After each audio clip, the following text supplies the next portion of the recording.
So we've got virtual zebra, which is a subspecies of plain zebra in front of you, until they decide that they change the names once again.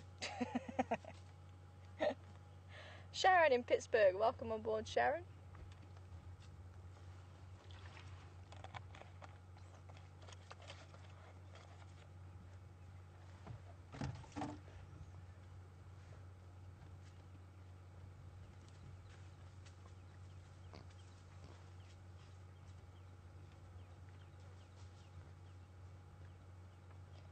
And Sharon saying she enjoys my animal impressions. I'm so glad you do. Some of them are fairly good, some of them are not so good. And which one is the most difficult one? Zebra, I still cannot do. Some of you might remember Patrick. Patrick was spot on when it came to the zebra call.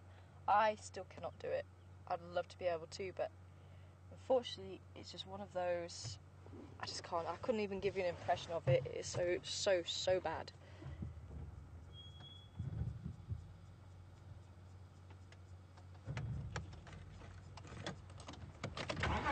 Do their alarm call, they're snorting.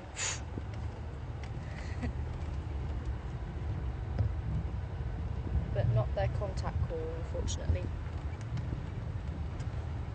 Yeah, Patrick was spot on with it. Oh, I loved it when he used to do the zebra call. And yes, you do get your dung diploma, Sharon, with the wildebeest this morning, the only one to get it right. Based just on the dung, I think Raisa got it with the track.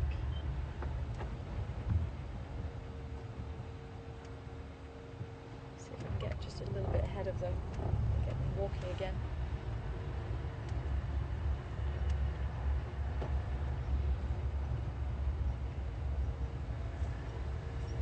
Hi Christine on email. Sending emails through this afternoon. And Christine wanting to know what the black spots are on the inside of the leg. It's called a chestnut, and domestic horses have it as well. And I think it is just a hardening around that area, because quite often I think they rub. But maybe someone who is a horse person might be able to give us a little bit more detail about that chestnut. But I think that's why it's there. I think it's just a hardening of the skin, and it's just to stop it from rubbing in that area. But hopefully you can actually see it as they're walking. There you go, on the inside of the leg there, on the foreleg.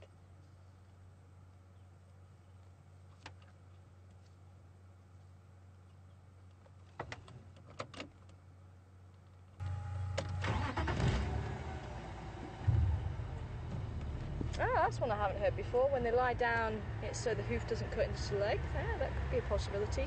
It certainly is some form of protection.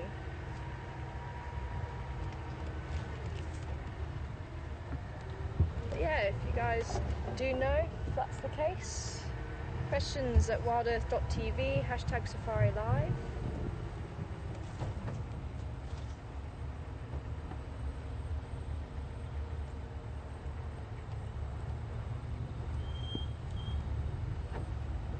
See, they're all using the same game trail, all walking in a line. And that is very characteristic. Even if you see impala moving through the bush, they would use the game trails. I don't know if you can hear them giving off wind. That is also very normal when zebras run.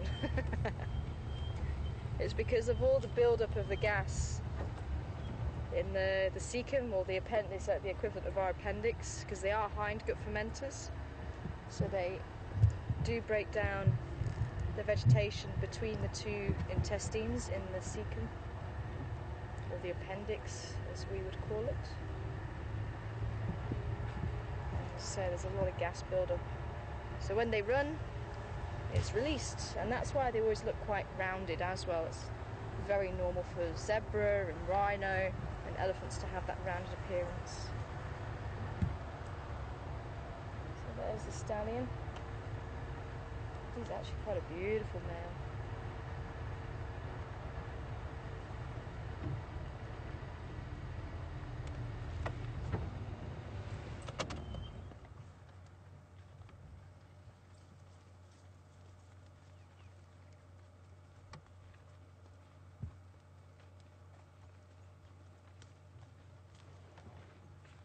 Looks to be the son by the looks of it. It's slightly smaller.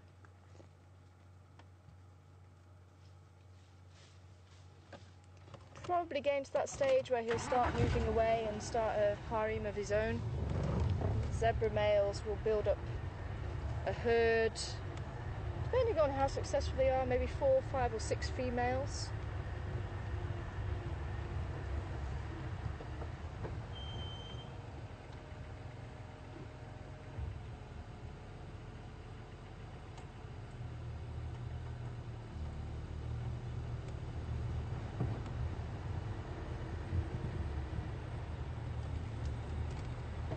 Hi, Bill in New Jersey. Welcome on board.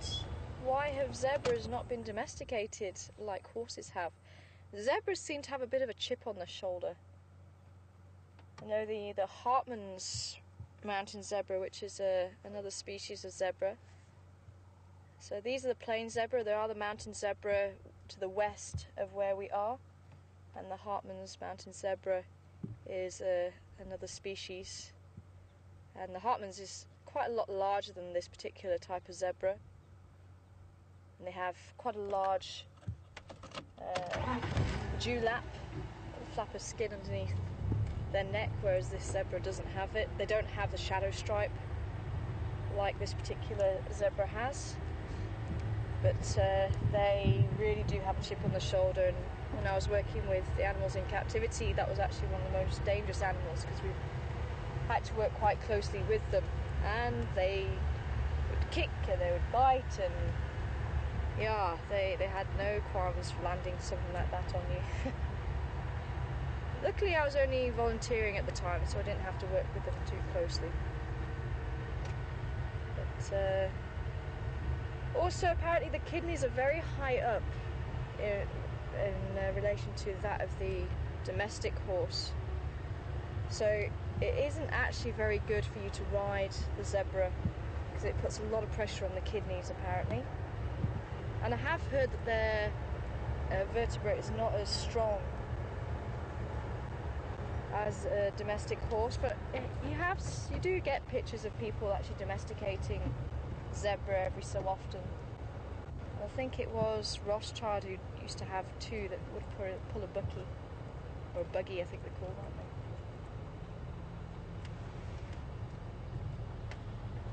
But yeah, I think it's certainly the attitude doesn't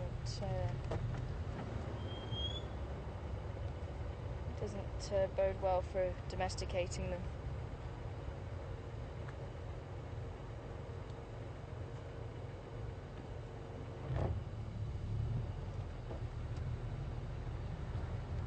Wow, this lady is on a mission.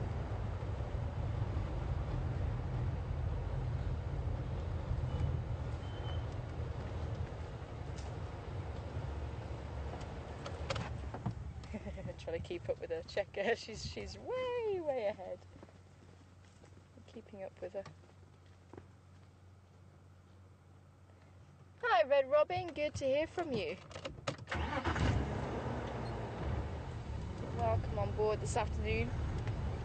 Red Robin wanting to know about the zebra and how they actually make the families, the herds, and do they stay together throughout their lifetime. And once a male has actually built up his herd, they will stay together until that male can no longer look after them, and another male might push him out. But apparently there's not as much fighting in this particular type of zebra as what you might think. You can hear the parrots calling, brown-headed parrots.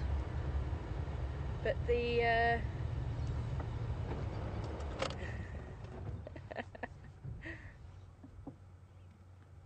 a bit of play fighting there. But yeah, apparently if a male is getting old, there'll be a male that will kind of hang out on the fringes of the herd, and he'll actually start getting closer and closer and closer until eventually he just displaces the old stallion.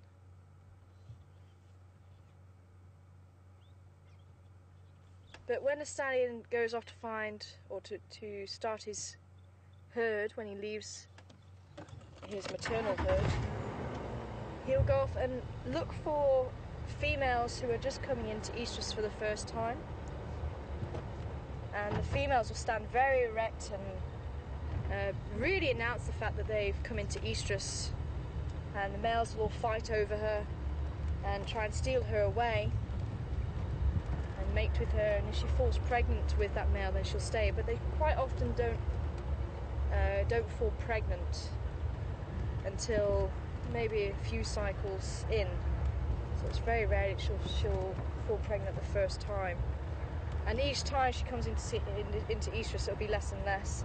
And once she falls pregnant, she'll stay whichever stallion actually stole her away and mated with her at that point. And that's how he builds up his harem. As I say, if he's successful, he may have 4 or 5, sometimes up to 6 females. So this stallion looks like he's got, I think, 3 females by what I saw on the rest of the offspring.